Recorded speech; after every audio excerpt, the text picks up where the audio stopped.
¿Qué tal, jóvenes? Por favor, ahí confirmen con un like si se aprecia la diapositiva, semana 6, corriente eléctrica y circuitos eléctricos, y además el tema de magnetismo.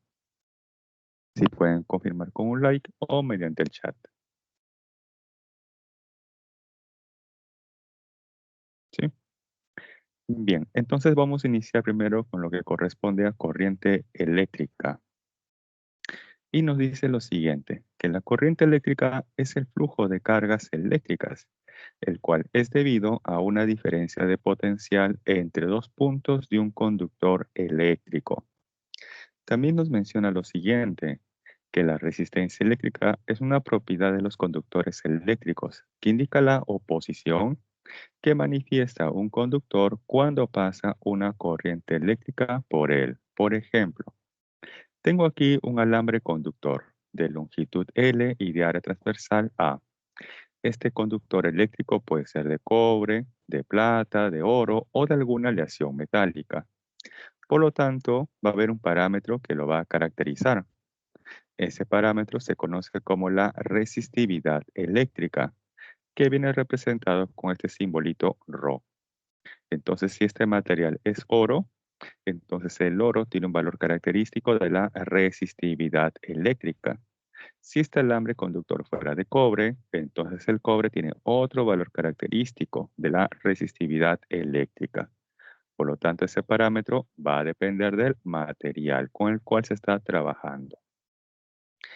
Ahora, para que pase corriente eléctrica a través de este alambre conductor, nos dice que él debe estar sometido a una diferencia de potencial. Por ejemplo, voy a colocar un potencial en el punto M y un potencial en el punto N.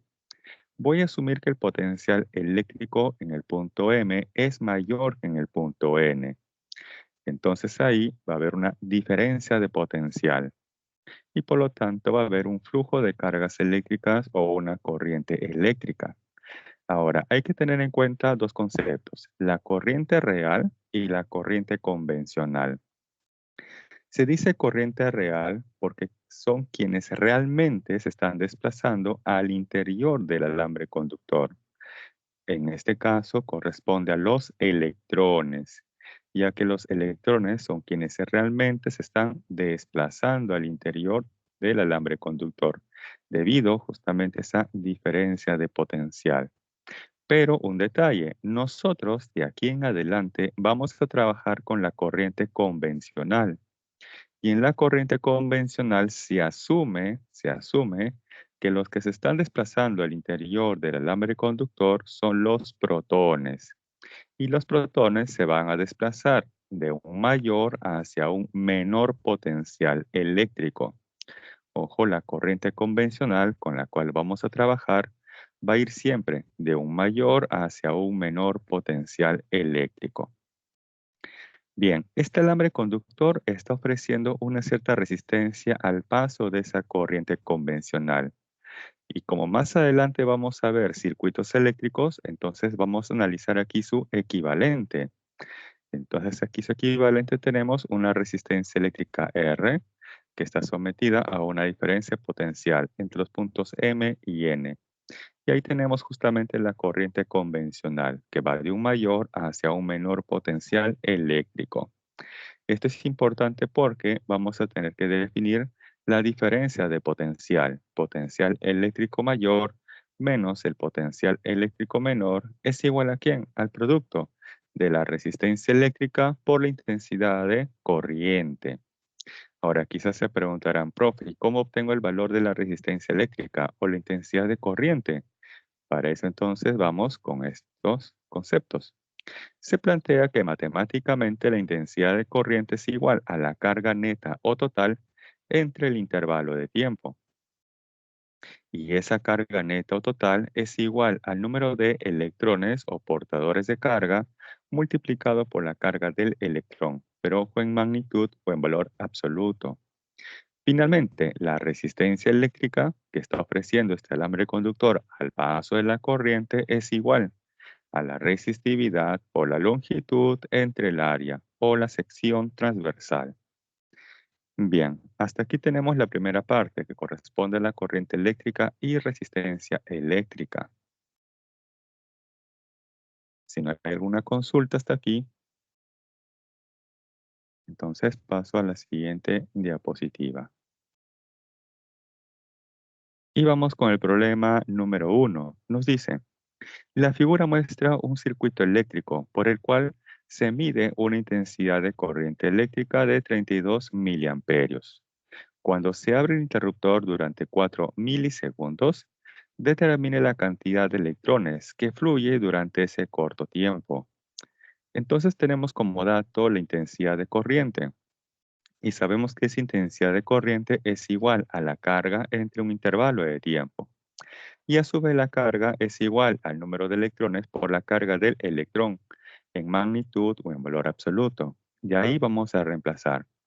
¿Cuánto vale esa intensidad de corriente? 32 miliamperios. Mili es el factor 10 a la menos 3. Esto es igual a quién? Al número de electrones por la carga del electrón en valor absoluto o en magnitud, que vale 1,6 por 10 a la menos 19 coulomb. Y esto entre el intervalo de tiempo. ¿Cuánto fue ese intervalo de tiempo? 4 milisegundos. Ahí está, 4 mili el factor 10 a la menos 3. De ahí que finalmente despejando se obtiene que el número de electrones que ha tenido que transcurrir es de 8 por 10 a la 14 electrones. Esa sería finalmente la respuesta. Bien, hasta ahí unos segundos para que observen la solución y planteen sus consultas si es que la tuviesen.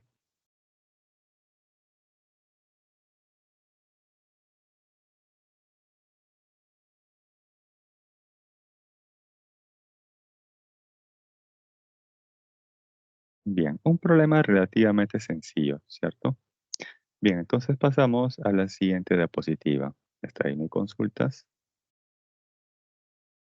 Y tenemos ahora el problema número 2. Nos dice, por un alambre cilíndrico de cobre de 3 milímetros de radio y 2000 metros de longitud, circula una intensidad de corriente eléctrica de 5 miliamperios. Pregunta, determine la diferencia de potencial en los bornes de este alambre, o sea, en los extremos de este alambre. Bien, primero deberíamos de conocer cuánto es la resistencia eléctrica de ese alambre de cobre. Entonces tenemos 6 su longitud y su área o sección transversal.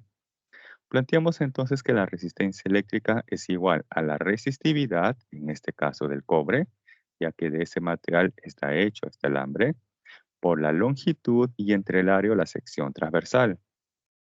Pero la sección transversal es circular, ya que nos hablan de un radio, por lo tanto es una sección de tipo circular. Y el área de una sección circular es pi por su radio al cuadrado. Eso lo reemplazamos en la expresión número 1 y además reemplazamos los valores. La resistividad eléctrica del cobre por dato 1,7 por 10 a la menos 8 ohmios metro. ¿Esto por cuánto? Por la longitud que vale 2000 metros. Esto entre el área, o sea, pi, ahí está pi por su radio al cuadrado. ¿Cuánto vale su radio? 3 milímetros. Ahí está 3 mili es el factor 10 a la menos 3. Y todo esto luego elevado al cuadrado. Resolviendo esto se obtiene una resistencia eléctrica de aproximadamente 1,2 ohmios. Hasta ahí tenemos el valor de la resistencia eléctrica. Ahora, con esta información ya podemos conocer la diferencia de potencial. Esta diferencia de potencial es igual al producto de la intensidad de corriente por la resistencia, o la famosa expresión VIR. Voltaje es igual a corriente por resistencia. Ahí reemplazamos. ¿Cuánto vale la intensidad de corriente por datos 5 miliamperios? Ahí está 5 mili. ¿Por cuánto la resistencia eléctrica? Que nos sale un valor aproximadamente de 1,2 ohmios. Ahí está. Y este producto nos da, finalmente, 6 milivoltios. Por lo tanto, la diferencia de potencial en los extremos o bornes de este alambre conductor de cobre es de 6 milivoltios. Hay unos segundos para que aprecien la solución.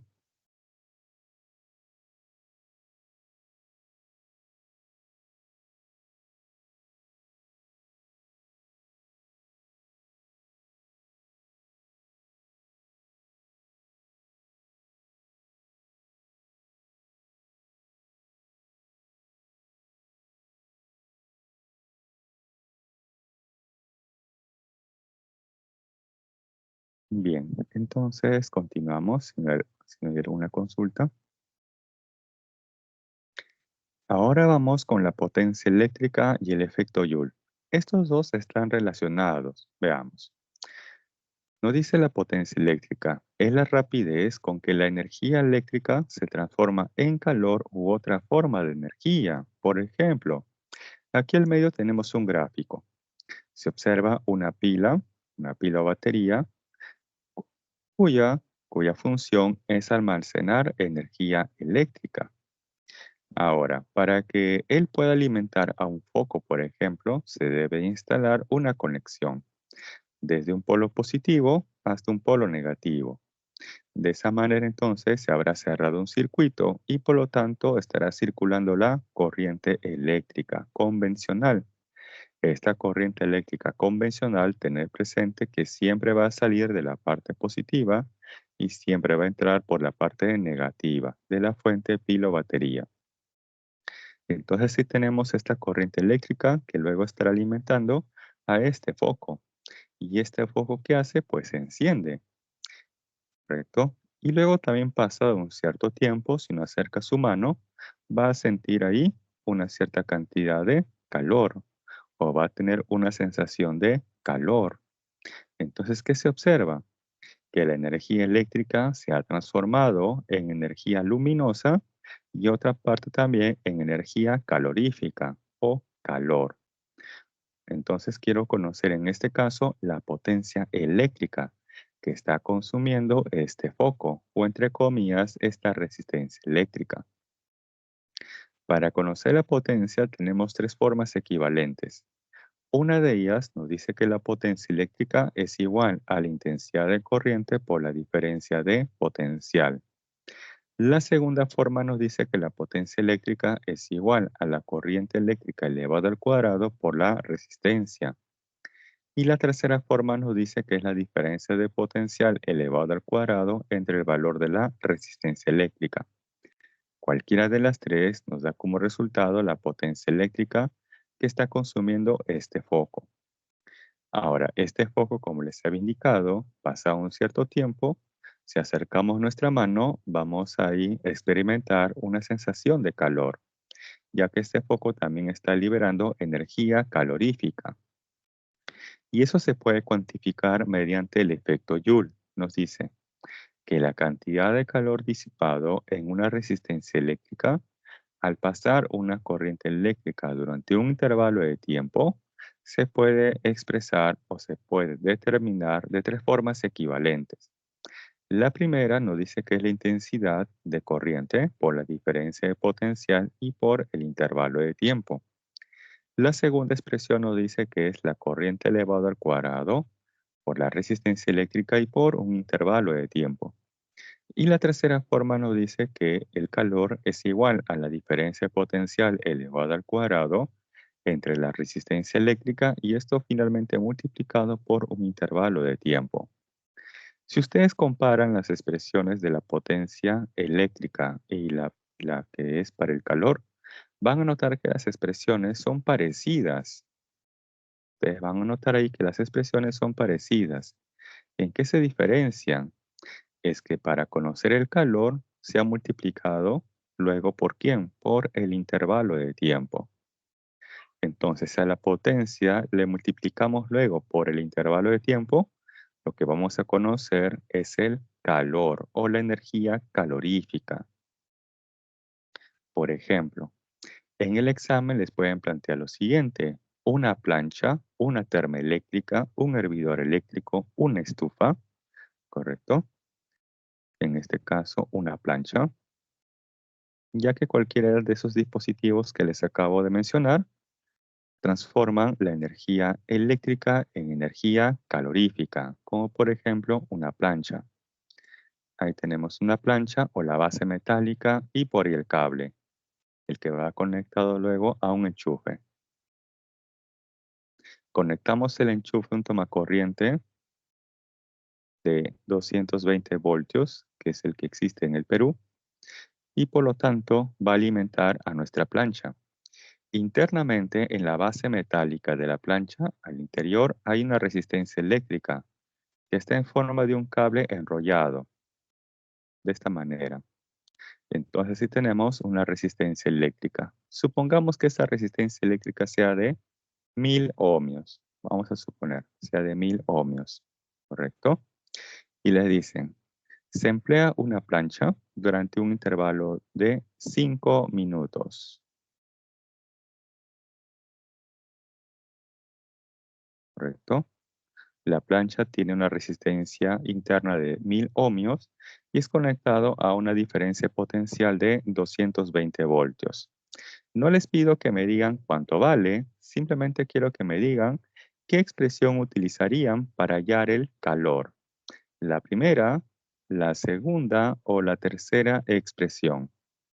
Les dan la resistencia eléctrica, les dan el intervalo de tiempo y además la diferencia de potencial. No les pido que me den el resultado, solamente les pido que me indiquen qué expresión utilizarían para hallar de forma directa el calor. La primera, la segunda o la tercera expresión. Así es, muy bien, la tercera expresión, ya que tenemos ahí como dato directo la diferencia potencial, la resistencia eléctrica y además el intervalo de tiempo. Así es, muy bien, Joe Guamaní, la tercera expresión.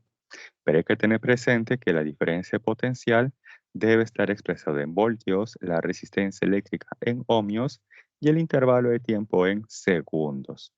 O sea que este tiempo luego lo tendrían que pasar a segundos.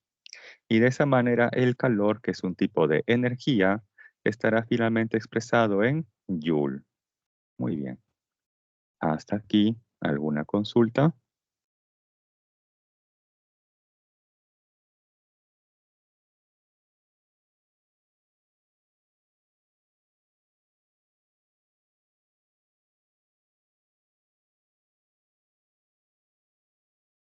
Bien, entonces pasamos a la siguiente diapositiva. Ahora vamos con la conexión de resistencias eléctricas. Estas resistencias eléctricas pueden estar conectadas en serie o quizás en paralelo. Vamos a analizar ambas conexiones. Primera conexión en serie. Por ejemplo, acá tenemos una fuente pilo-batería que está conectado a un conjunto de focos o entre comillas resistencias eléctricas. Pero ¿cómo se observa que están conectados estos focos? Se observa que están conectados uno a continuación del otro. O sea, se observa aquí que un extremo de la pila batería va conectada al foco o resistencia R1. Del otro lado de esa resistencia o de ese foco va conectado al segundo foco o resistencia R2. Del otro extremo de ese foco o esa resistencia eléctrica va conectado finalmente a la tercera resistencia o tercer foco. Y finalmente del otro extremo de esa resistencia o foco va conectado a esa fuente pila batería. O sea que tenemos aquí tres resistencias conectadas una a continuación de la otra, por lo tanto se dice que están conectadas en serie. Este esquema se puede representar como este otro. Ahí tenemos a las resistencias R1, R2 y R3, correcto, una a continuación de la otra. Por lo tanto, se dice que las tres se encuentran conectadas en serie. ¿Y qué de interesante tienen cuando están conectadas en serie? Una propiedad muy importante. Ojo, cuando dos o más resistencias están conectadas en serie, ¿qué se cumple? Que la intensidad de corriente que pasa en cada una de ellas tiene exactamente el mismo valor. Por lo tanto, si en R1 pasa una corriente de 2 amperios, entonces tanto en R2 como en R3 también debe estar pasando esa corriente eléctrica de 2 amperios. Eso es porque están conectadas en serie. Luego vamos a conocer su diferencia potencial. Si yo multiplico la corriente I1 por R1, vamos a obtener su diferencia potencial V1. Si multiplico I2 por R2, vamos a conocer su diferencia potencial V2. Si multiplico R3 por R3, vamos a conocer la diferencia potencial V3. De tal manera que si yo sumo luego estas tres diferencias de potenciales, vamos a conocer la diferencia potencial que existe en los puntos extremos, o sea, en la fuente, pila o batería. Luego, yo podría retirar a estas tres resistencias eléctricas o tres focos que están conectados en serie y en su lugar retirarlos, correcto, retirarlos y colocarlos en su lugar por su equivalente. ¿Y cómo se obtiene esa resistencia equivalente para tres resistencias conectadas en serie? Sencillo. Ahí simplemente se suma el valor de cada resistencia eléctrica. Sumamos el valor de cada resistencia eléctrica y se obtiene finalmente el valor de la resistencia equivalente, o sea, la resistencia que puede sustituir a estas tres que están conectadas en serie. Ahora vamos con la conexión en paralelo. Ojo, cuando dice conexión en paralelo, no tiene nada que ver, ojo, no tiene nada que ver con el concepto paralelo que ustedes manejan en el curso de geometría. Ojo, el concepto paralelo de geometría es totalmente diferente al concepto paralelo para circuitos con resistencias eléctricas. Entonces, ¿cómo sé si dos o más resistencias están conectadas en paralelo? Bien, una de ellas es por la distribución de puntos, que les voy a explicar en la siguiente diapositiva. Otra es observando cómo es la diferencia de potencial en cada uno de ellos.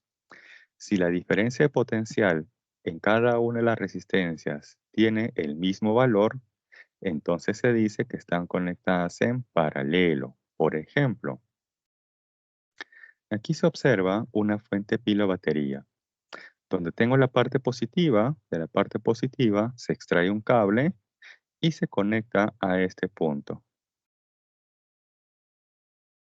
a este punto de color verde. Ese punto de color verde, a partir de ahí, se ha ramificado en tres cables adicionales. Un cable va conectado al extremo de R1, otro cable va conectado al extremo de R2 y finalmente otro cable va conectado al extremo de R3, ¿correcto? En este caso le he marcado con un puntito de color verde. Ahora voy a marcar otro punto, este de color azul, para que haga el contraste. Ahora voy de la parte negativa. De la parte negativa de esta fuente pila batería, extraigo un cable. Ahí conectamos un cable. Ese cable se observa que está siendo conectado al extremo de la resistencia R1. ¿Correcto? Ese cable, una parte de ese cable va conectado al extremo de R1. Luego, de ese cable va conectado luego al extremo de R2. Y a partir también de ese cable se extrae otro que va conectado al extremo de R3. Ahí, por ejemplo, observo que las resistencias R1, R2 y R3 están compartiendo puntos en común, que son celeste y verde. Por lo tanto, los tres están conectados en paralelo, ya que están compartiendo puntos en común, celeste y verde. ¿Y qué de especial tienen ellos? Es que cuando están conectados en paralelo, la diferencia de potencial o voltaje en cada uno de ellos tiene el mismo valor. Por ejemplo, si en R1 hay una diferencia de 10 voltios, entonces esa diferencia potencial de 10 voltios también debe ser para R2 y también debe ser para R3, ¿correcto? Luego, con respecto a la corriente eléctrica, de la fuente pila batería sale una intensidad de corriente eléctrica I. Cuando esa corriente I, que es la convencional y que sale de la parte positiva, llega a este punto superior de color verde, esa corriente I se va a ramificar. Una cierta cantidad de esa corriente va a pasar por R1, que le llamo I sub 1, otra cierta cantidad de esa corriente va a pasar por R2, que le llamo I sub 2, y otra cierta cantidad de esa corriente va a pasar por R3, que le llamo I sub 3. De ahí que se plantea lo siguiente, que la corriente I, que esta corriente I, debe ser igual ¿a quién? A la suma de las corrientes I sub 1 más I sub 2 más I sub 3. Si yo sumo estas tres corrientes, I sub 1, I sub 2 e I sub 3, nos da la corriente I. Ahora, estas tres resistencias que están conectadas en paralelo, yo las puedo retirar y en su lugar a reemplazar por su equivalente. Retiro las tres y la voy a sustituir por su equivalente. Esa resistencia equivalente que va a reemplazar a estas tres se obtiene de la siguiente manera. 1 entre el valor de esa resistencia equivalente es igual a 1 entre el valor de R1 más 1 entre el valor de R2 y más 1 entre el valor de R3. De esa manera se obtiene la resistencia equivalente. La inversa de la resistencia equivalente es igual a la suma de las inversas de las resistencias. Ahora, supongamos que tenemos únicamente dos resistencias conectadas en paralelo. Supongamos que solamente tenemos dos resistencias conectadas en paralelo. Entonces, a partir de esa definición, se obtiene que la resistencia equivalente para dos resistencias conectadas en paralelo se obtiene rápidamente como el producto entre la suma. Esto, ojo, es válido únicamente cuando se tiene dos resistencias conectadas en paralelo. Si tuviéramos tres o más, tendríamos que aplicar la definición. Bien, entonces sí tenemos la conexión en serie y la conexión en paralelo.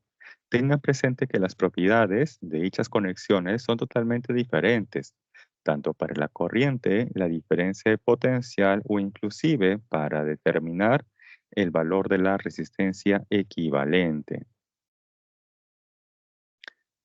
Cuando se tienen dos o más resistencias conectadas en serie, todas ellas tienen igual intensidad de corriente eléctrica. Y cuando se tiene dos o más resistencias conectadas en paralelo, todas ellas tienen igual diferencia de potencial, o también llamado voltaje.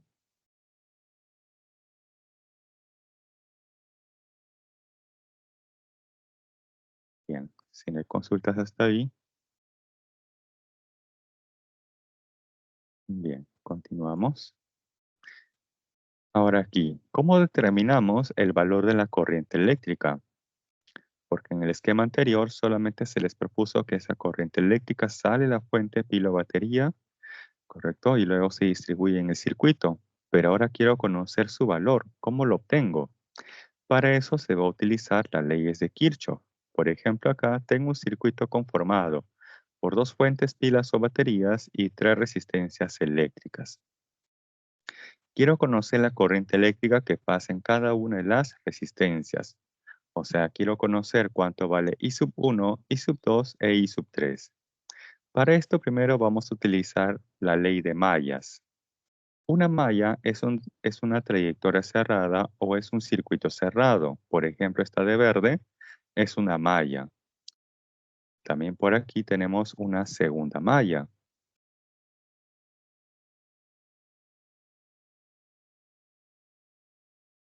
Y aquí tenemos una trayectoria cerrada o un circuito cerrado.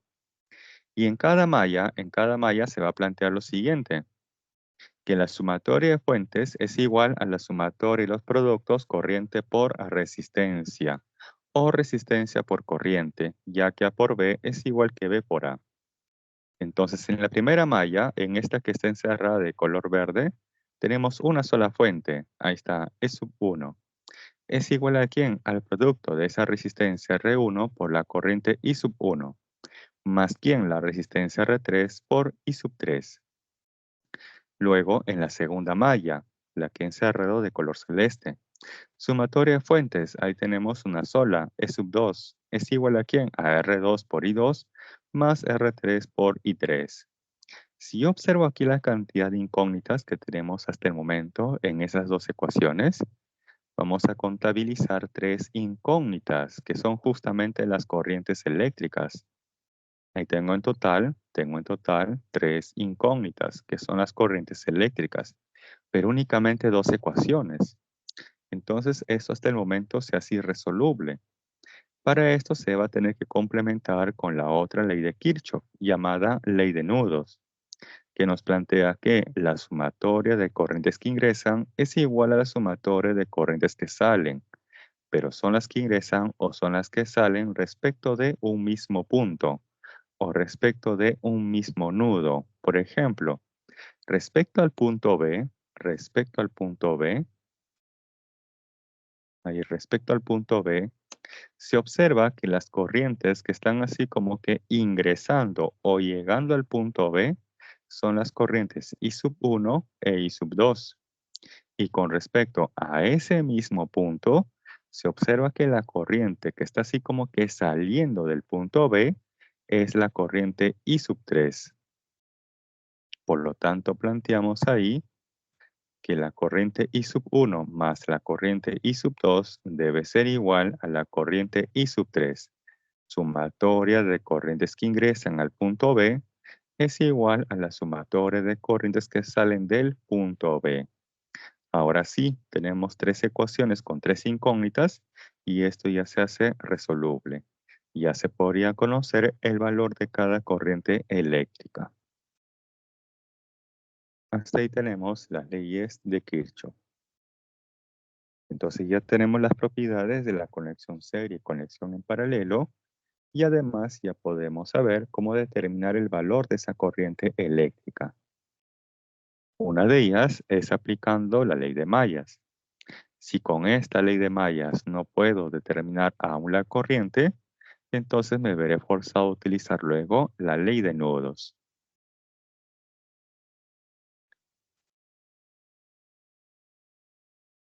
Bien, unos segundos más y pasamos a la siguiente diapositiva.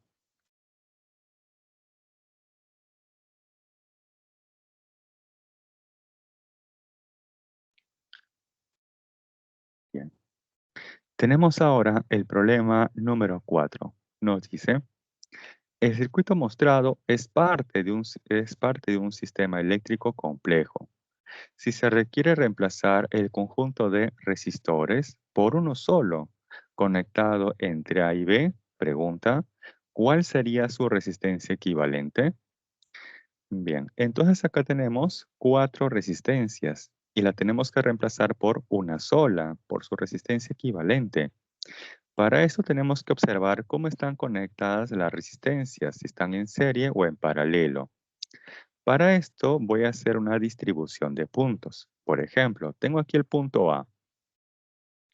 Hay que tener presente que un punto se puede desplazar libremente a través de un alambre, pero no puede pasar al otro lado de una resistencia eléctrica. Por lo tanto, si este punto verde es A, entonces este punto también puede ser el punto A, ya que hasta ahí tenemos un alambre. Acá también tenemos un alambre, por lo tanto este extremo también puede ser el punto A. Lo que no puede hacer el punto A es pasar al otro lado de la resistencia de 8 ohmios o esta de 6 ohmios. Eso no puede hacer. Ahora voy a tomar el otro punto, B. Lo voy a marcar ahí en color lila. Si él es B y este es un alambre, entonces el punto B fácilmente se puede desplazar a través de ese alambre. Ahí tenemos ese alambre. Ahora por aquí en posición vertical. Listo. Lo que no puede hacer el punto B es pasar por encima de esta resistencia de 4 ohmios en posición vertical o esta de 4 ohmios en posición horizontal. Entonces al otro extremo voy a colocar otro punto u otra letra. Por ejemplo, que sea X. Pueden colocar cualquier letra. X, Y, Z, M, N, la que ustedes deseen. Bien, ahí por ejemplo se observa que estas dos resistencias de 4 ohmios cada una, la que está en posición horizontal y vertical, están conectadas en paralelo. ¿Por qué? Porque ambas están conectadas en los extremos X y B. Por lo tanto, estas dos están conectadas en paralelo, ya que ambas están conectadas en los extremos X y B. Si están en paralelo, entonces, ¿cómo obtengo su resistencia equivalente? Producto entre la suma, ya que tenemos únicamente dos resistencias conectadas en paralelo. Entonces sería 4 por 4 entre 4 más 4. ¿Y eso cuánto nos da? 2 ohmios. Por lo tanto, la resistencia equivalente de ambas es de 2 ohmios. Entonces vamos a ir reduciendo el circuito a este otro. Tengan presente ahí la distribución de puntos. La resistencia de 8 ohmios, la que está arriba, está ubicado en los extremos A y B. La resistencia de 6 ohmios está ubicada en los extremos A y X.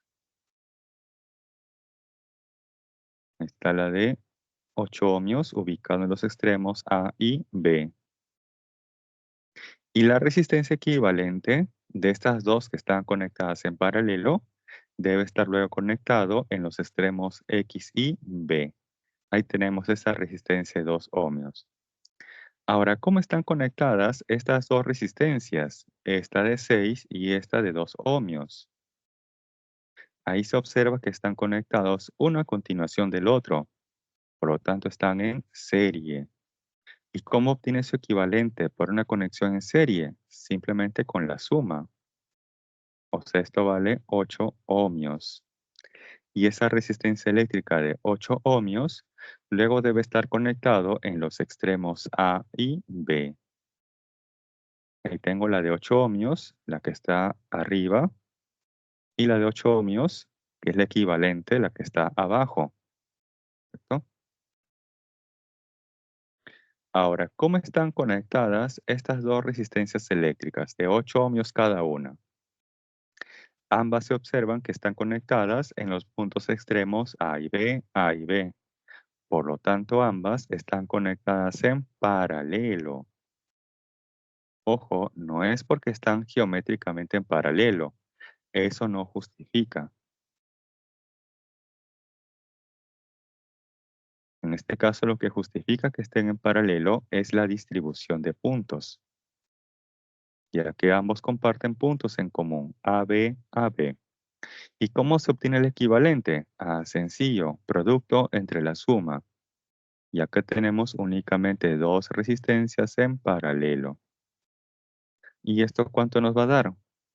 Acá arriba tengo 64 y acá abajo tengo 16 y eso nos da 4 ohmios. De ahí que finalmente retiramos esas dos resistencias conectadas en paralelo y las reemplazamos por su equivalente.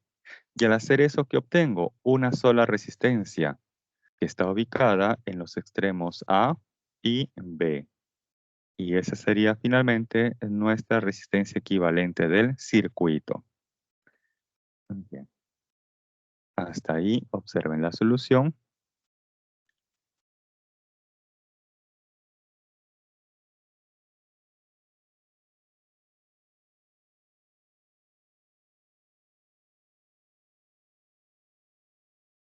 Entonces, cuando se ha llegado a obtener una sola resistencia eléctrica, recién ahí se ha obtenido la resistencia eléctrica de ese conjunto de resistencias.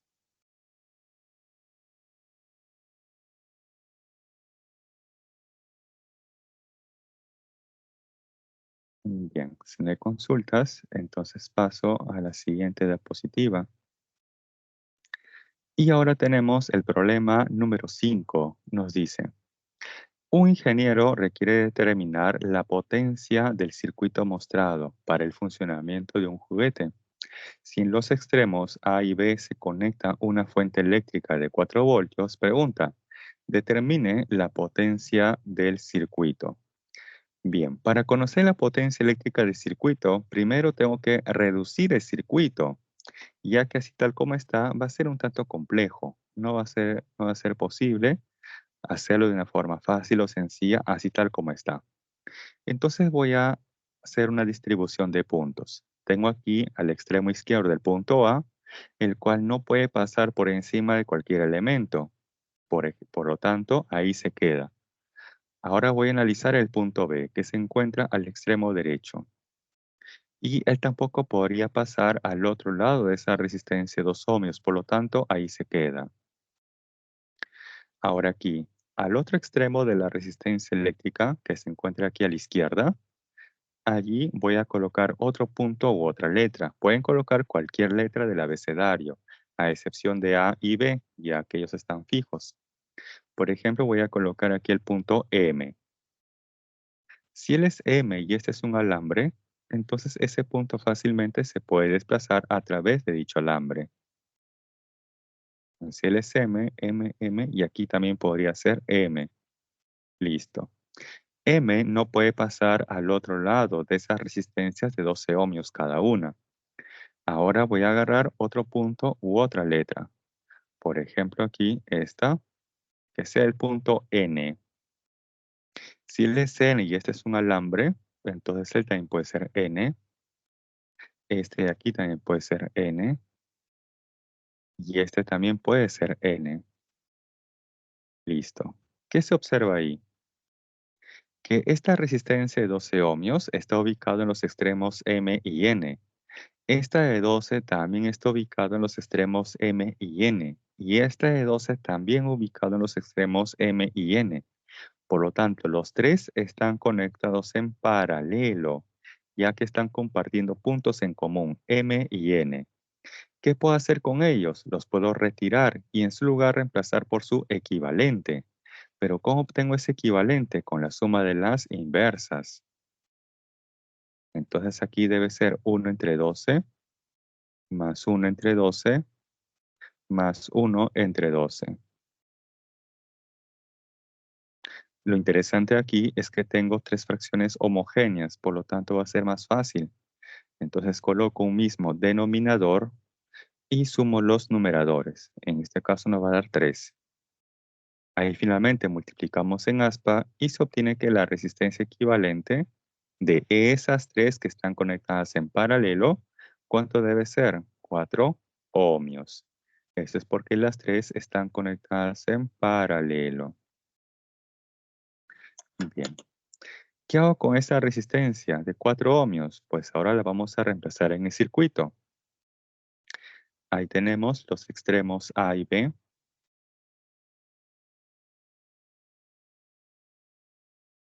Luego por acá el punto M. Y por acá el punto N. Y entre esos dos puntos M y N, ahí debe estar esa resistencia equivalente de 4 ohmios. Finalmente aquí, ¿cómo están conectadas estas tres resistencias eléctricas? Se observa que están conectadas una a continuación de la otra. Por lo tanto, se dice que están conectadas en serie. Entonces ahora yo las podría retirar. Estas tres están conectadas en serie. Yo las podría retirar y en su lugar conectar a su equivalente. ¿Y ese equivalente cómo se obtiene? Pues simplemente sumando el valor de cada una de ellas. O sea que esto nos va a dar ¿cuánto? 8 ohmios. Esa es la resistencia equivalente de ese conjunto de resistencias.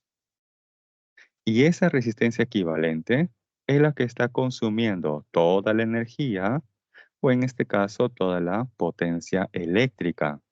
¿Y cómo obtengo esa potencia eléctrica? Si nos dan como dato la diferencia potencial y ahora ya sabemos el valor de esa resistencia, pues me conviene aplicar esta expresión, la diferencia potencial elevada al cuadrado entre el valor de la resistencia. ¿Cuánto vale esa diferencia potencial? 4 voltios. ¿Cuánto vale esa resistencia eléctrica equivalente? Todo el circuito, 8 ohmios. De ahí que el cociente nos da 2 watts. Y para este problema no hay clave. Respuesta F, 2 watts. Ese es el valor de la potencia eléctrica. Hasta ahí unos segundos para que aprecien la solución.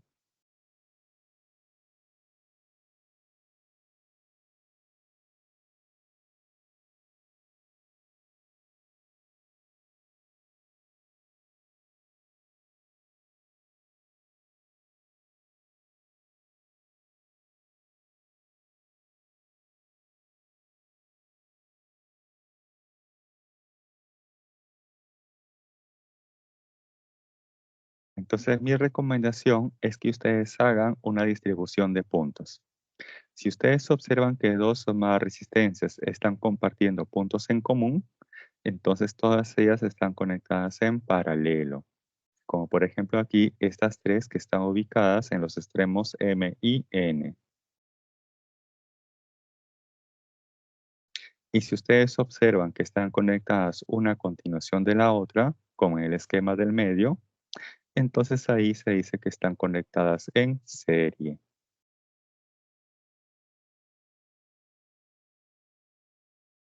Y de acuerdo a cómo están conectadas, si en serie o en paralelo, ustedes van a optar la forma para obtener la resistencia equivalente.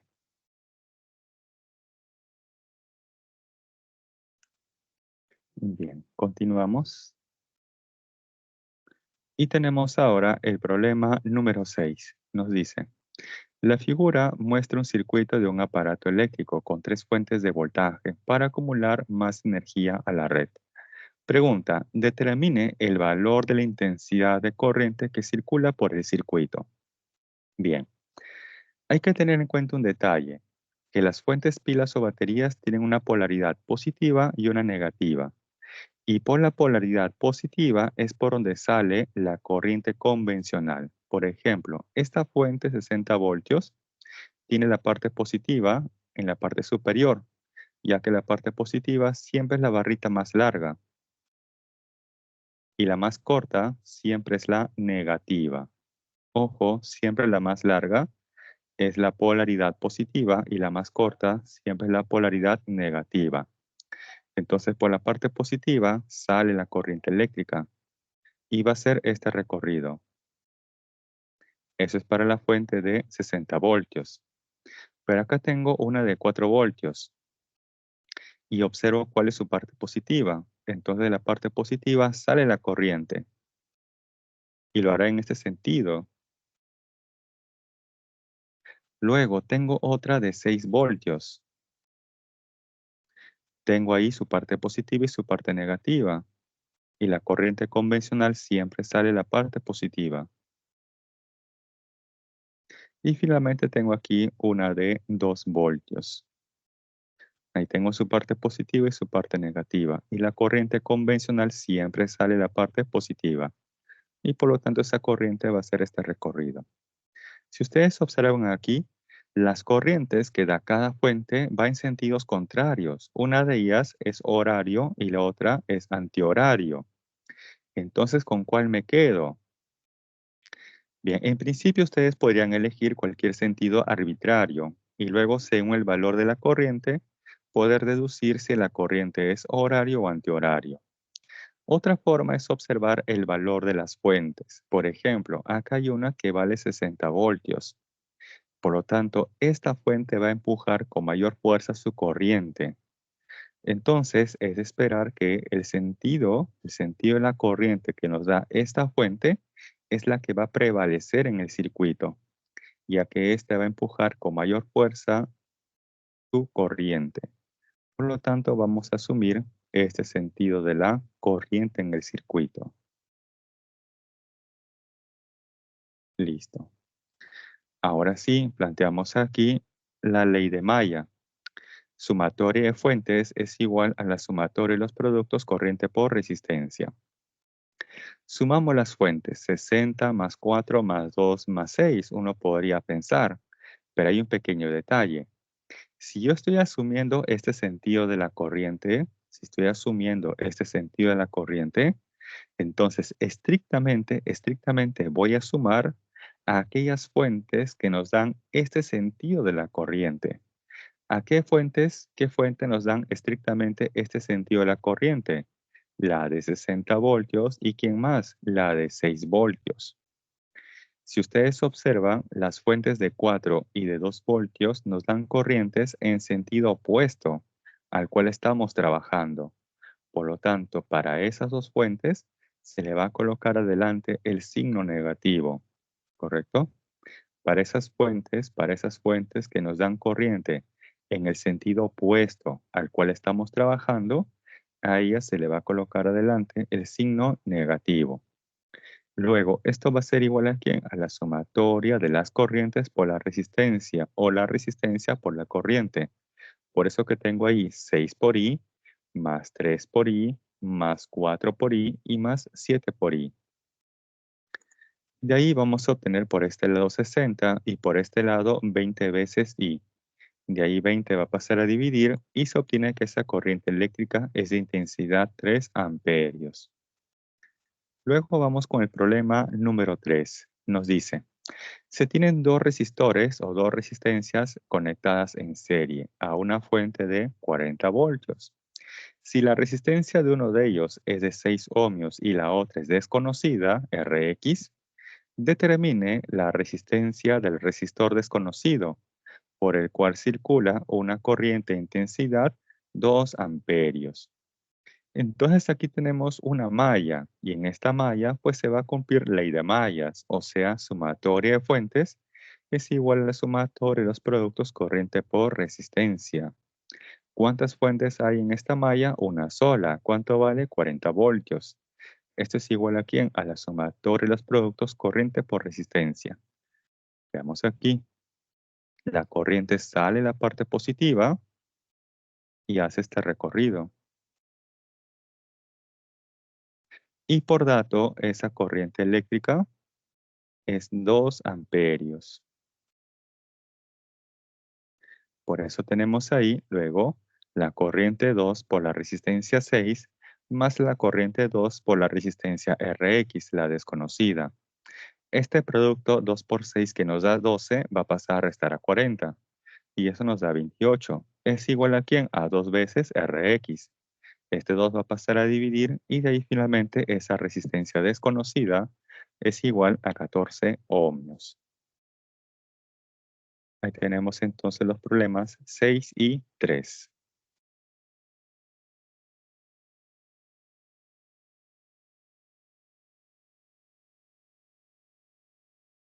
Hay unos segundos.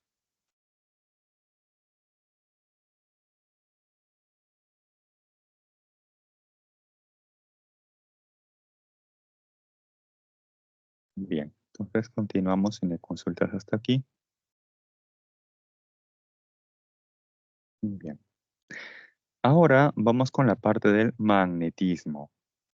Primero vamos con el origen del campo magnético.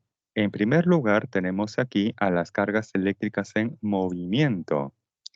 Nosotros vimos en su momento que cuando una carga, por ejemplo positiva, está en reposo, esto origina en su entorno un campo eléctrico que se grafica de modo saliente y en varias direcciones. Hasta ahí la carga eléctrica está en reposo, por lo tanto únicamente genera un campo eléctrico.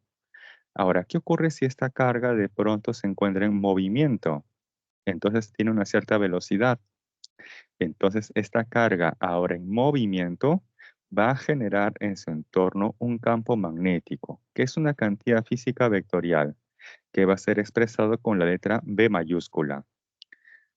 Ahora, nos dice en segundo lugar que quien origina el campo magnético es la corriente eléctrica. ¿Y por qué la corriente eléctrica?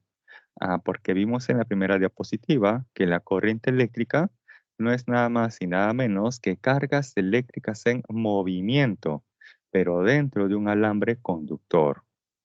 Finalmente tenemos el origen del campo magnético, pero de forma natural, que es en los imanes o en los materiales ferromagnéticos. En este caso nos dice que el campo magnético es causado por el spin del electrón. Ustedes cuando han visto en el curso de química lo que corresponde a configuración electrónica o números cuánticos, ahí recordarán que el último número cuántico es justamente el spin del electrón, más o menos un medio. Ese spin del electrón en los materiales ferromagnéticos es el responsable para que tenga un material o se tenga, mejor dicho, un comportamiento magnético. Como por ejemplo acá tenemos un imán o un material ferromagnético. Todo imán tiene un lado norte y un lado sur. Un lado norte magnético y un lado sur magnético. Se plantea que por el norte magnético salen las líneas de inducción magnética y esas líneas de inducción magnética son entrantes por el sur magnético. Entonces, estas líneas de color negro que se muestran en el entorno del imán, son las líneas de inducción magnética. ¿Y para qué me sirven estas líneas de inducción magnética? Es que nos dice aquí en el texto de color rojo Que el campo magnético siempre es tangente a la línea de inducción. El campo magnético siempre es tangente a la línea de inducción. Por ejemplo, en este punto de color verde, aquí arriba, voy a graficar al campo magnético. Y el campo magnético debe ser tangente a la línea de inducción. Ahí lo tenemos, al campo magnético. Si yo, por ejemplo, quiero conocer al campo magnético en este otro punto de color verde, pero aquí abajo del imán, entonces también lo grafico tangente en este punto a esa línea de inducción. Ahí lo tenemos.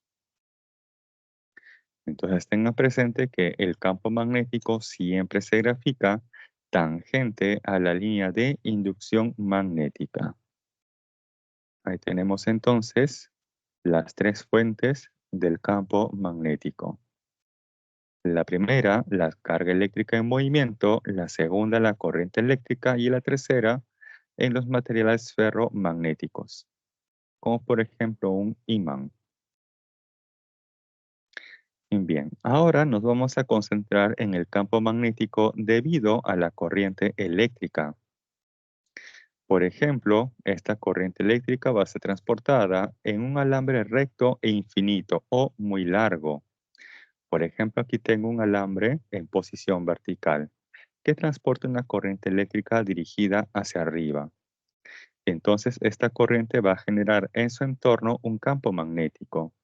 Para esto, primero debo de graficar las líneas de inducción magnética. Y esta línea de inducción para este alambre conductor recto infinito muy largo son circulares y tienen como centro a la corriente o alambre conductor.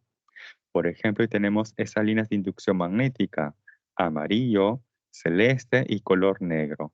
Todas ellas tienen como centro a la corriente o alambre conductor. Ahora, para conocer la dirección del campo magnético, se va a utilizar la regla de la mano derecha, que consiste en lo siguiente.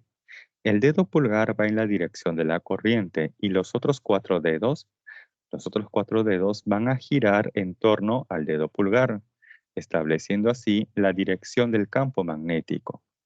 Y esto lo vamos a hacer según la vista de cada observador. Se observa que el observador número 1 se encuentra por encima de este plano y el número 2 por debajo de este plano. Por lo tanto, el número 1 observa una corriente que está así como que saliendo de este plano y el número 2 observa una corriente que está así como que entrando a ese plano. Esa vista de ambos observadores lo vamos a analizar en la siguiente diapositiva. Ahí justamente tenemos la vista de los observadores 1 y 2. El observador 1 observa que la corriente está así como que saliendo del plano. Algo que saliente un plano se va a representar con un punto. Y algo que se entra ante un plano se va a representar con un aspa. Por lo tanto, los observadores 1 y 2 observan una corriente, punto saliente para el número 1 y aspa o cruz entrante para el número 2. Ambos además están apreciando esta línea de inducción magnética, que es circular y que tiene como centro la corriente o alambre conductor. Y por esa línea de inducción magnética que es circular estará pasando el campo magnético, que siempre es tangente a la línea de inducción. Y para conocer ello, vamos a utilizar la regla de la mano derecha.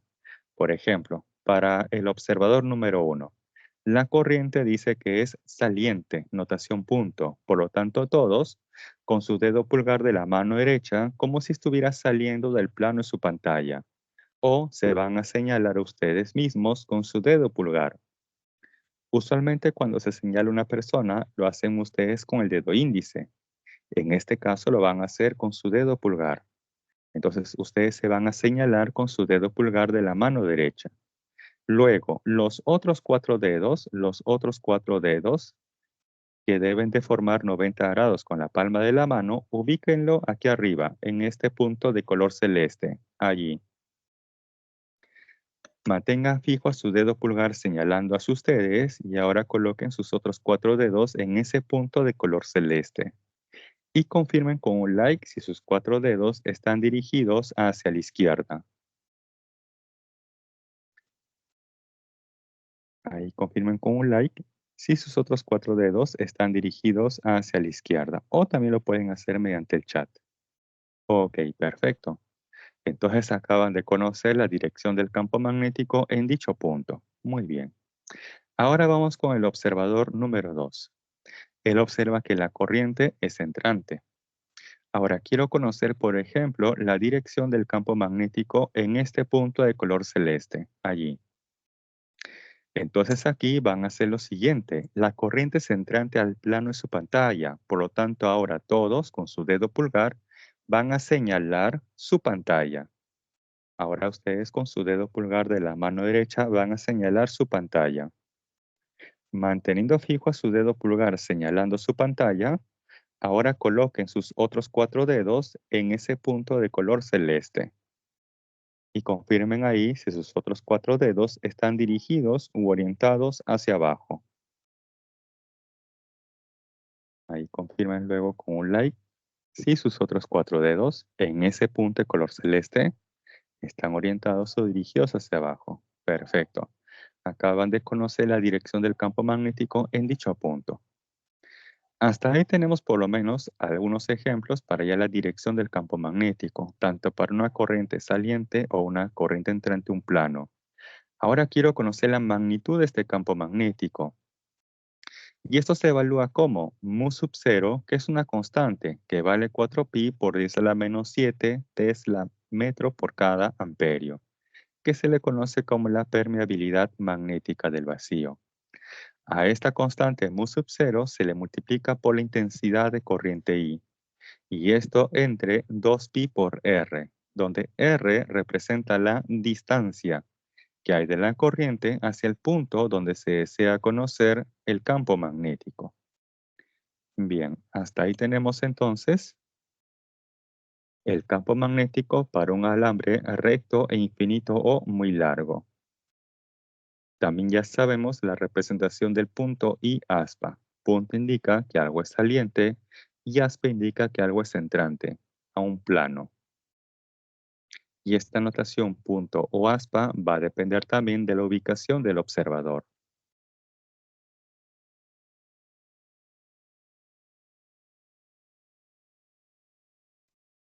Bien, continuamos. Ahora vamos con otras geometrías, que es el campo magnético para una corriente que se transporta en una espiral circular y también en un arco de circunferencia. Por ejemplo, se tiene aquí una corriente en el gráfico de la izquierda, una corriente que es transportada en una espiral circular. Vamos a completar aquí el sentido de esa corriente en el gráfico.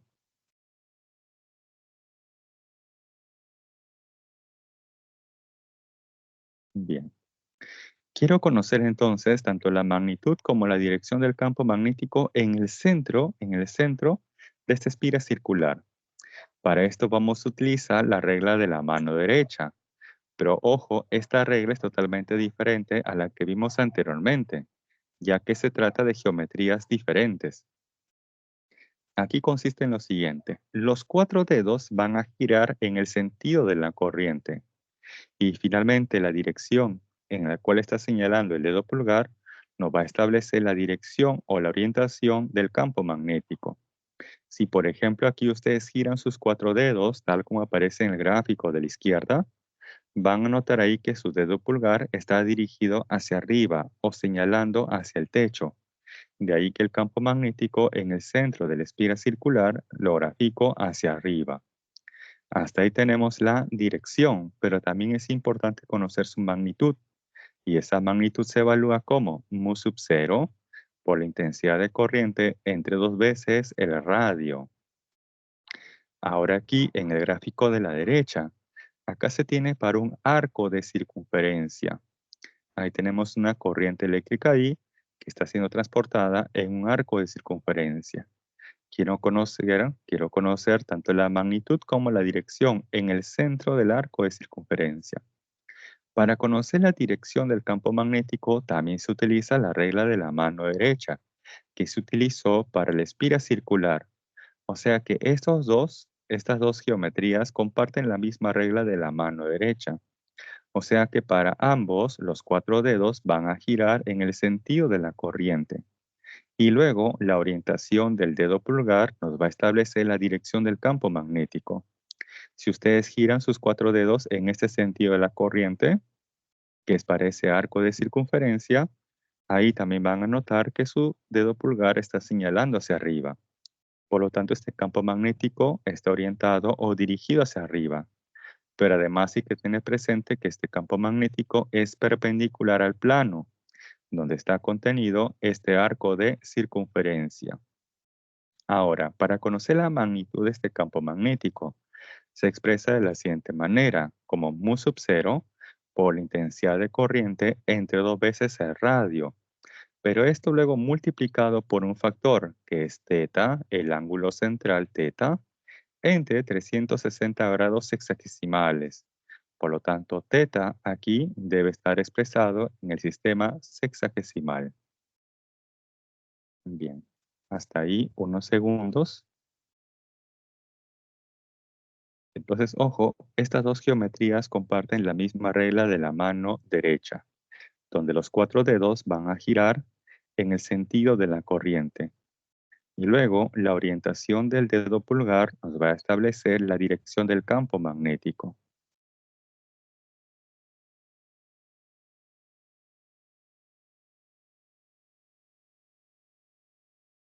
Bien, continuamos.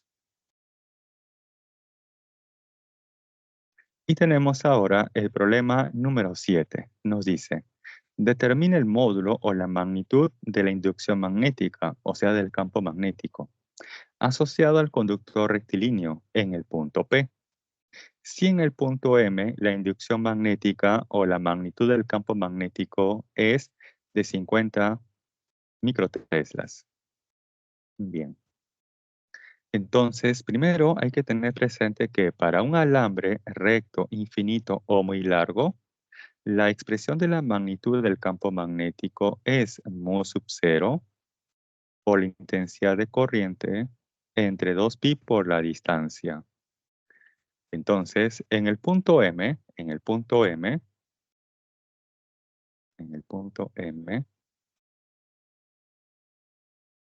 ahí, la distancia que hay de la corriente hacia ese punto M, según el gráfico, vale como 5D.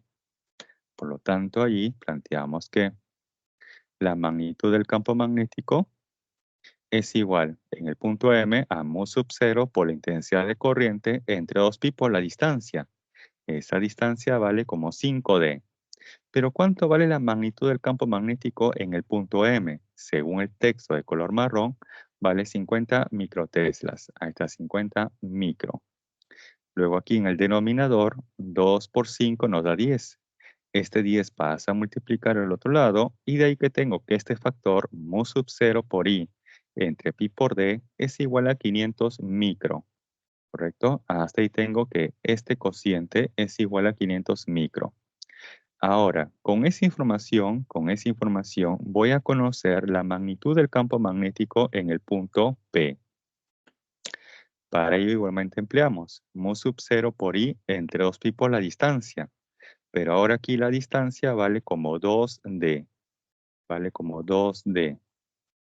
Ahí tenemos entonces mu sub 0 por i entre 4pi por la distancia, que vale como 2D. 2 y 2 nos da 4. Por lo tanto, la expresión del campo magnético en el punto P es mu sub 0 por i entre 4pi por d. Pero ¿cuánto vale? ¿Cuánto vale este cociente? ¿Cuánto vale este cociente que estoy encerrando en color celeste? Ese cociente vale justamente ¿quién? 500 micro. Por eso en el siguiente paso estoy reemplazando ese cociente que vale 500 micro. Y eso luego entre 4. Y de ahí finalmente se obtiene que el campo magnético en el punto P tiene una magnitud de 125 microteslas. Esa sería finalmente la respuesta al problema. El campo magnético en el punto P es igual a 125 microteslas. Hay unos segundos para que aprecien la solución y luego pasar a la siguiente diapositiva.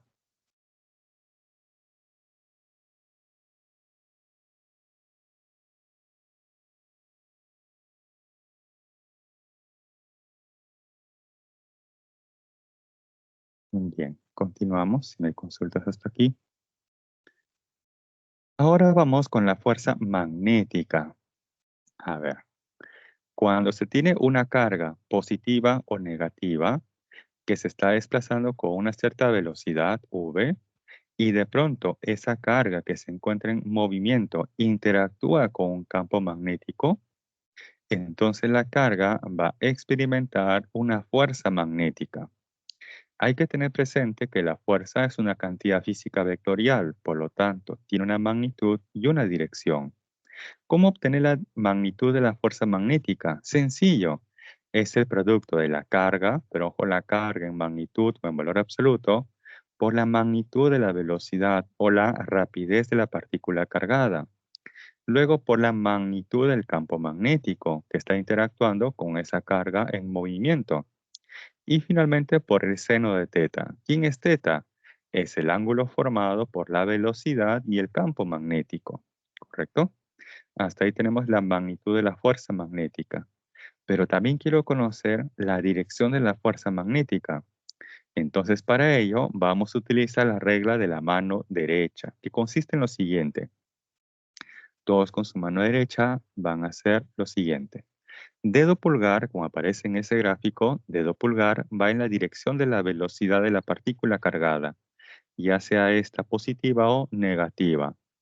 Los otros 4 dedos estirados van en la dirección del campo magnético que está actuando en esa carga en movimiento, que puede ser positiva o negativa. Finalmente, cuando la carga es positiva, la fuerza magnética va de forma saliente de la palma de la mano derecha. Y cuando la carga es negativa, entonces la fuerza magnética se grafica entrante a la palma de la mano derecha. Ahí radica la diferencia. Cuando la carga es positiva, la dirección de la fuerza magnética se grafica saliente de la palma de la mano derecha y cuando la carga es negativa, entonces se grafica esa fuerza de forma entrante a la palma de la mano derecha. Y con eso tenemos tanto la magnitud como la dirección de la fuerza magnética. Hay unos segundos para pasar luego a la siguiente diapositiva.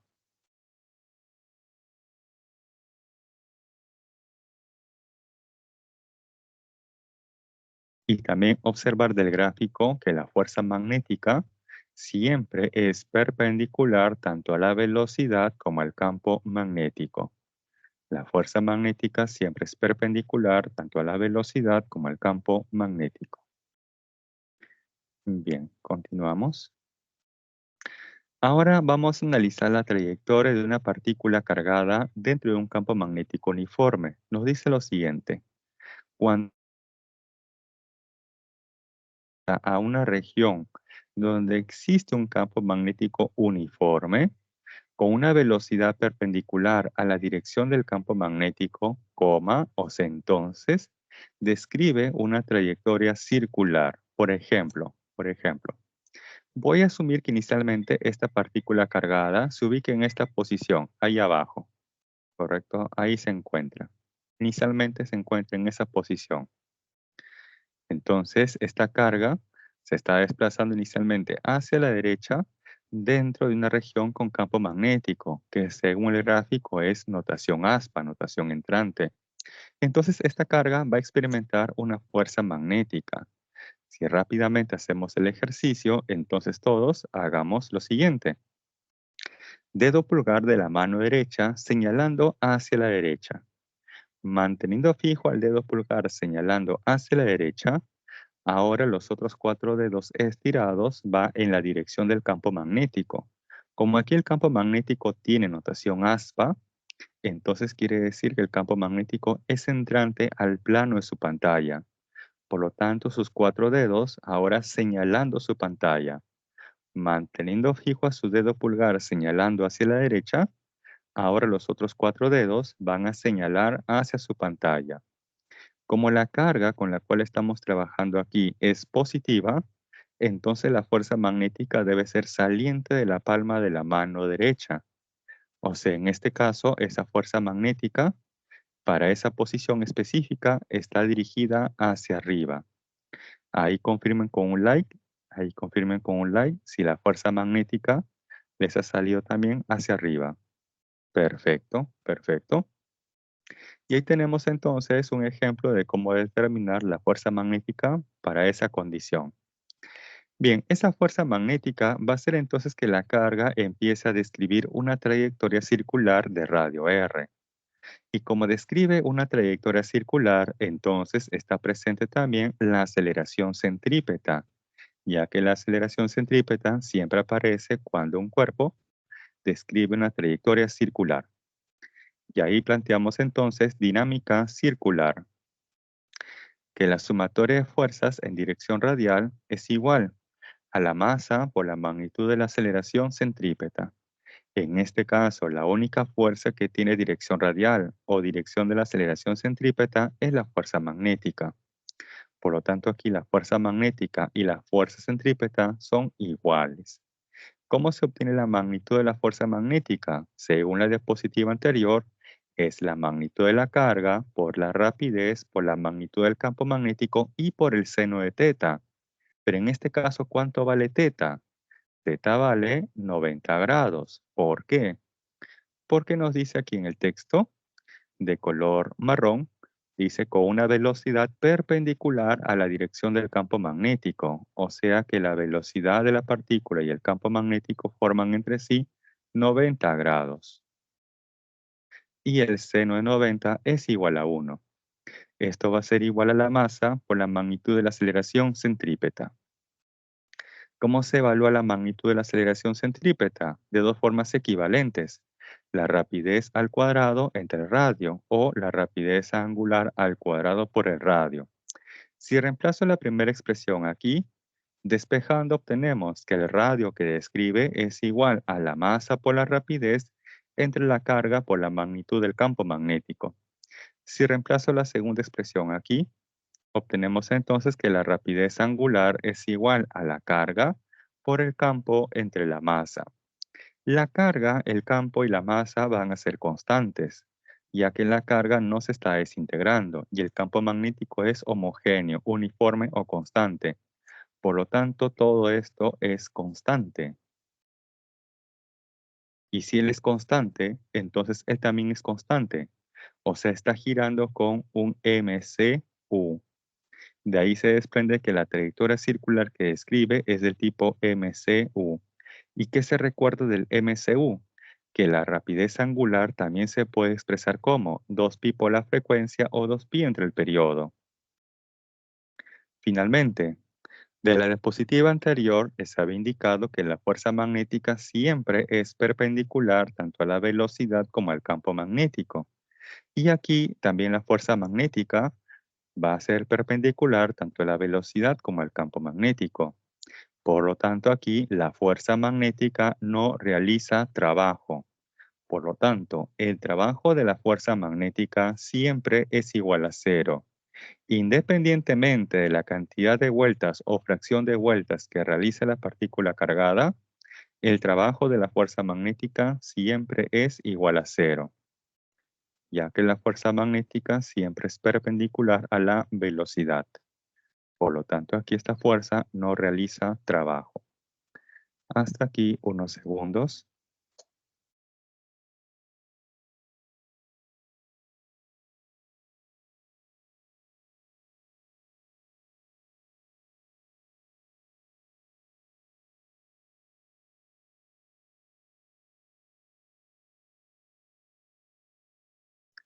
Bien, continuamos si no hay consultas.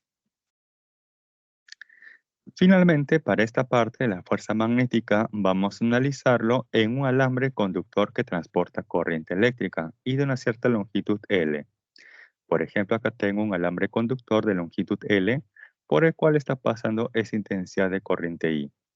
y luego él se ha colocado dentro de una región en la cual existe un campo magnético en esta dirección. Por lo tanto, se dice que este alambre conductor va a experimentar una fuerza magnética. Esta fuerza magnética tiene una magnitud que se puede expresar sencillamente de la siguiente manera, como Wilson: magnitud del campo magnético, la intensidad de la corriente por la longitud del alambre conductor y por el seno de teta. ¿Quién es teta? Teta es el ángulo formado por la corriente y el campo magnético. De esa manera se va a conocer la magnitud de la fuerza magnética. Ahora, para hallar la dirección de la fuerza magnética, podremos utilizar la regla de la mano derecha, que consiste en lo siguiente: dedo índice de la mano derecha en la dirección de la corriente, dedo medio de la mano derecha en la dirección del campo magnético, y finalmente la dirección de la fuerza magnética lo va a dar la orientación del dedo pulgar, ¿correcto? Dedo índice en dirección de la corriente, dedo medio en la dirección del campo magnético y finalmente el dedo pulgar nos va a establecer la dirección de la fuerza magnética. Hasta ahí tenemos entonces la fuerza magnética tanto para una carga en movimiento, ya sea esta positiva o negativa, así como también la fuerza magnética para un alambre conductor que transporta corriente eléctrica. Tenemos ahí las expresiones para la magnitud de la fuerza magnética, así como también la regla para establecer la dirección de dicha fuerza.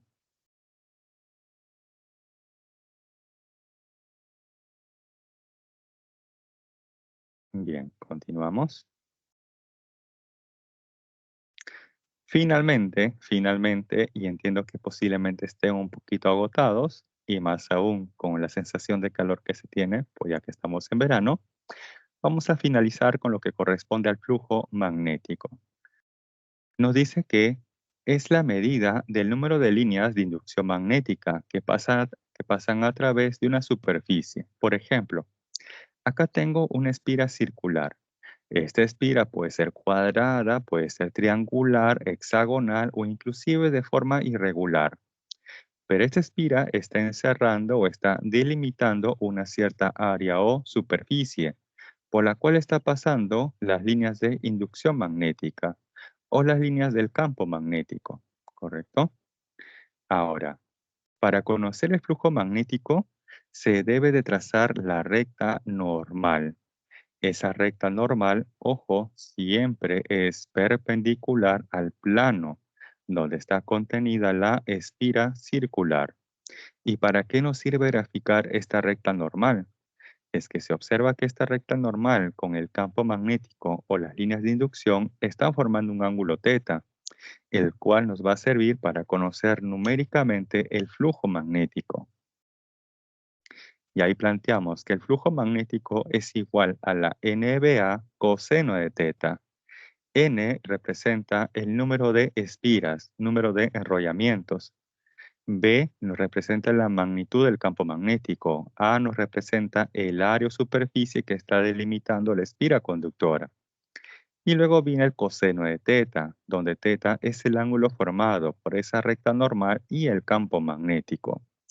Este flujo magnético en el sistema internacional se expresa como Tesla metro cuadrado, o también su equivalente que es el Weber, que se va a expresar con la letra WB. Bien. Este flujo magnético puede ser constante o puede ser variable. Si es constante, en la espira conductora no va a aparecer nada interesante. Lo interesante aparece cuando el flujo magnético es variable. Y en ese caso, se produce una FEM inducida o un voltaje inducido, que se puede obtener mediante la ley de Faraday. Nos dice lo siguiente: un flujo magnético variable produce una FEM, o sea, una fuerza electromotriz, que es un término que ustedes lo han visto en el curso de química, cuando han visto el tema, me parece, de celdas galvánicas. Hayan visto lo que corresponde a la fuerza electromotriz, la FEM. Entonces se plantea en este caso que la FEM inducida, el voltaje inducido, la diferencia de potencial inducida O sencillamente la Fe inducida es igual a menos la variación del flujo magnético entre un intervalo de tiempo. Por lo tanto, en la espira conductora va a aparecer una FEM inducida o también una corriente eléctrica inducida cuando el flujo magnético varía en el tiempo. Ahora, si yo conozco la FEM inducida, voltaje inducido o la diferencia de potencial inducida, a partir de la ley de Ohm, podremos conocer cuánto vale la corriente inducida. Ahí se plantea que la FEM inducida es igual a la resistencia eléctrica por la corriente inducida. Pero hasta aquí hay un pequeño problema. A ver, ¿cuál es ese pequeño problemita? Vimos recientemente un circuito con una resistencia eléctrica y una fuente pilo-batería. Les había indicado ahí que la parte positiva sale la corriente y la parte positiva siempre es la barrita más larga. Por lo tanto, la corriente sale y va a hacer este recorrido. Para nosotros, que somos los observadores, esta corriente va en qué sentido? Horario. Para nosotros va en sentido horario. Y es fácil establecerlo porque tenemos ahí físicamente instalado una fuente pila-batería. Lamentablemente aquí no se tiene una fuente pila-batería conectado a esta espira conductora. Entonces, ¿cómo se va a establecer el sentido de la corriente inducida? Con Faraday no creo, ya que Faraday solamente nos establece cuánto es la FEM inducida y con ello también cuánto es la corriente inducida. O sea, simplemente nos dice la cantidad, nos dice cuánto es, pero no nos dice cómo está circulando la corriente inducida. Para ello tenemos que aplicar otra ley que va a complementar a la de Faraday. Esa ley lo vamos a ver en la siguiente diapositiva. Esa corresponde a la ley de Lenz. Nos dice lo siguiente. Una FEM inducida genera una corriente eléctrica inducida, cuyo campo magnético se opone al cambio del flujo magnético. Hay que tener presente que ese flujo magnético puede estar aumentando o puede estar disminuyendo. Vamos a analizar ambas situaciones. La primera, cuando el flujo magnético aumenta. Entonces acá tengo una espira conductora y planteo que para el tiempo inicial T sub 0, inicialmente están pasando dos líneas de campo magnético externo. Esto es al inicio. Luego, para un tiempo T posterior, ahora están pasando cuatro líneas de campo magnético externo.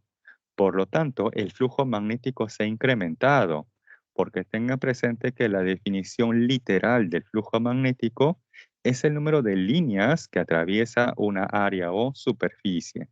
Por lo tanto, en ese intervalo de tiempo, el flujo magnético se ha incrementado. Pero como se ha incrementado, ¿qué propone Lenz? Que la espira conductora se opone. En este caso se va a oponer a ese incremento del flujo magnético. ¿Y cómo se va a oponer a ese incremento? Pues generando un campo magnético inducido en dirección opuesta al externo. Y finalmente, para conocer el sentido de la corriente inducida, se va a utilizar aquí la regla de la mano derecha, que consiste en lo siguiente. El dedo pulgar de la mano derecha va en la dirección del campo magnético inducido.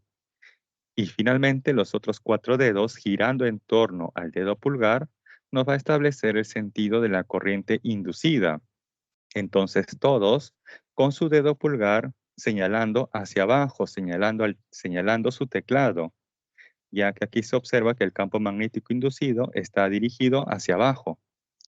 Entonces, todos señalando el teclado, su escritorio, manteniendo fijo a su dedo pulgar señalando hacia abajo, hacia su teclado, hacia su mesa o escritorio.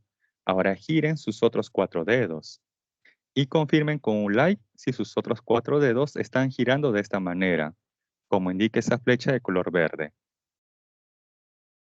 Ahí confirmen con un like si sus otros cuatro dedos están girando como estas flechas de color verde.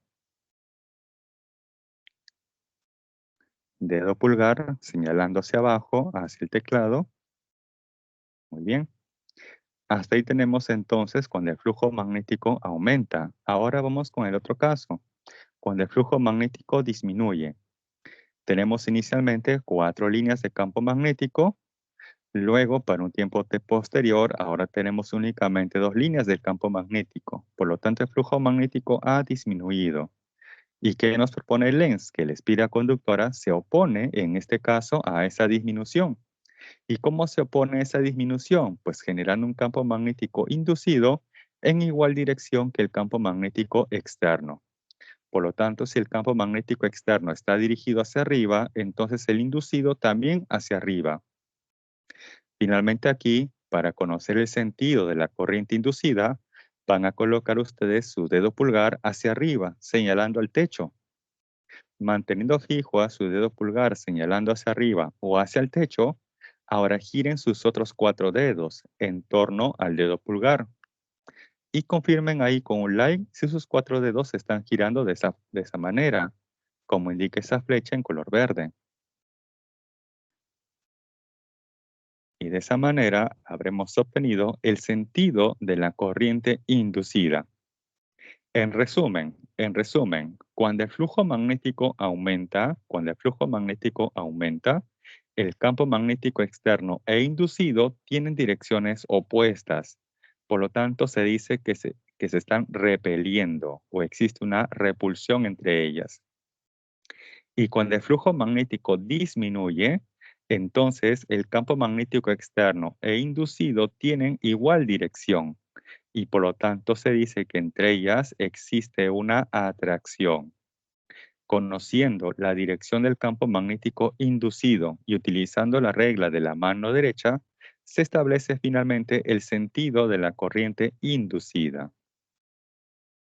Bien, unos segundos más para pasar a la siguiente diapositiva.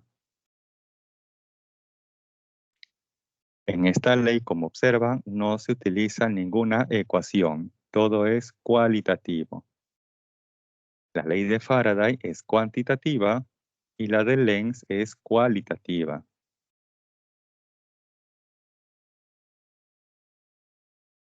Bien, continuamos. Luego tenemos aquí el transformador de corriente alterna. Nos dice que es un dispositivo que se usa para aumentar o disminuir el voltaje de salida. Consiste de un núcleo de hierro en el cual hay 2 bobinas llamadas primaria y secundaria, que tienen diferente número de espiras y están situados en lados opuestos. Por ejemplo, quizás algunos están viendo la clase mediante una laptop y posiblemente su laptop esté conectado al tomacorriente.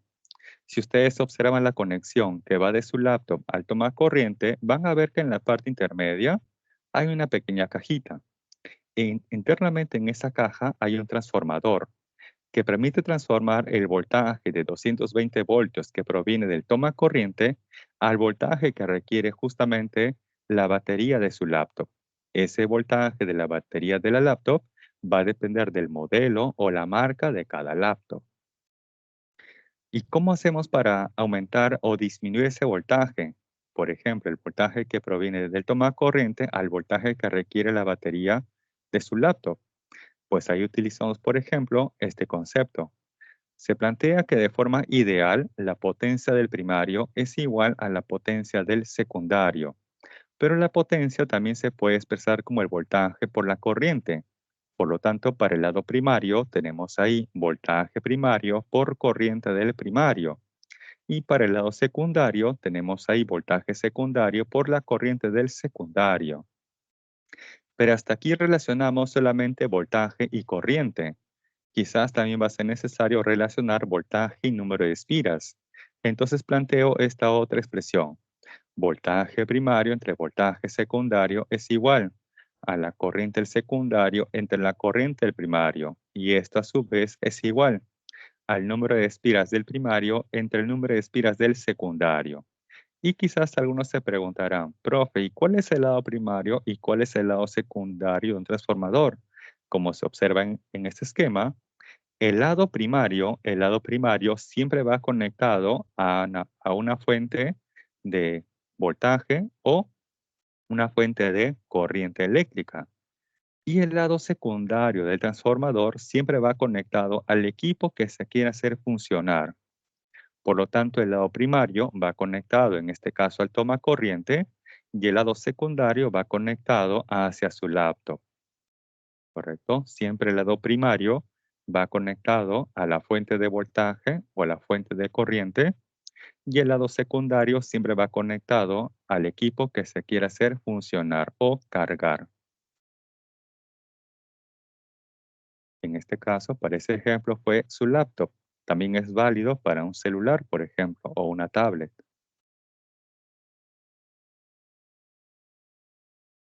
Bien, pasamos entonces a la siguiente diapositiva y última.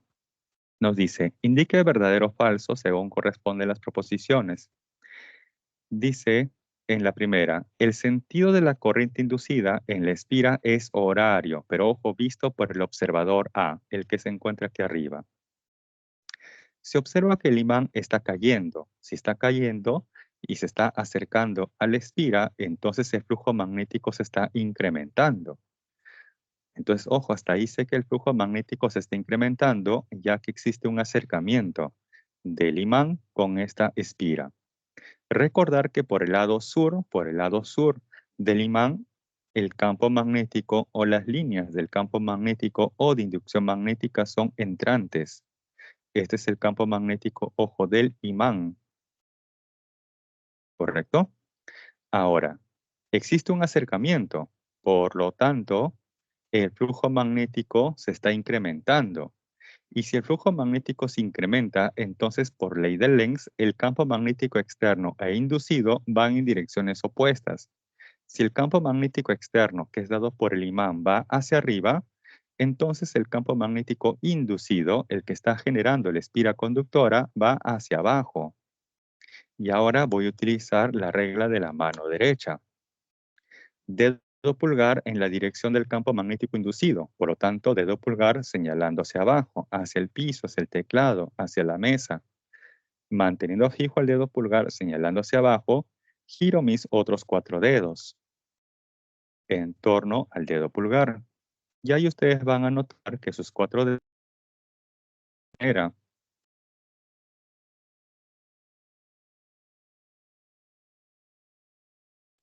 Esto de aquí es la corriente inducida. Si le pregunto al observador A, el que se encuentra aquí arriba, él observa que esa corriente inducida, ¿cómo es? ¿Horario o antihorario? Él va a observar que es horario. Por lo tanto, la primera es verdadero.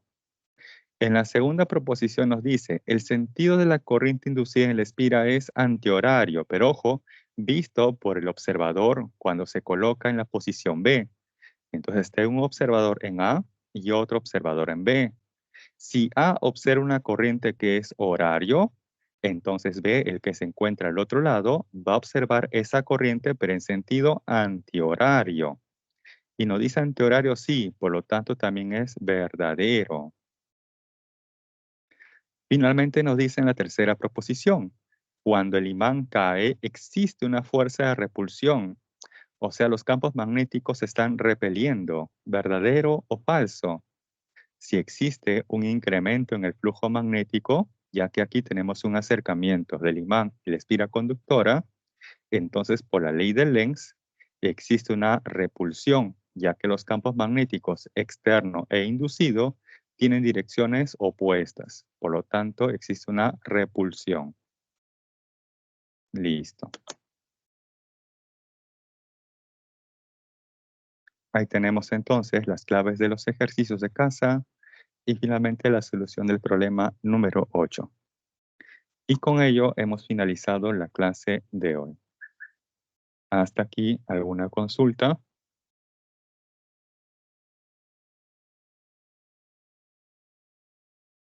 Bien, jóvenes, entonces me despido deseándoles que pasen un bonito día. Cuídense mucho y conmigo será hasta la siguiente semana.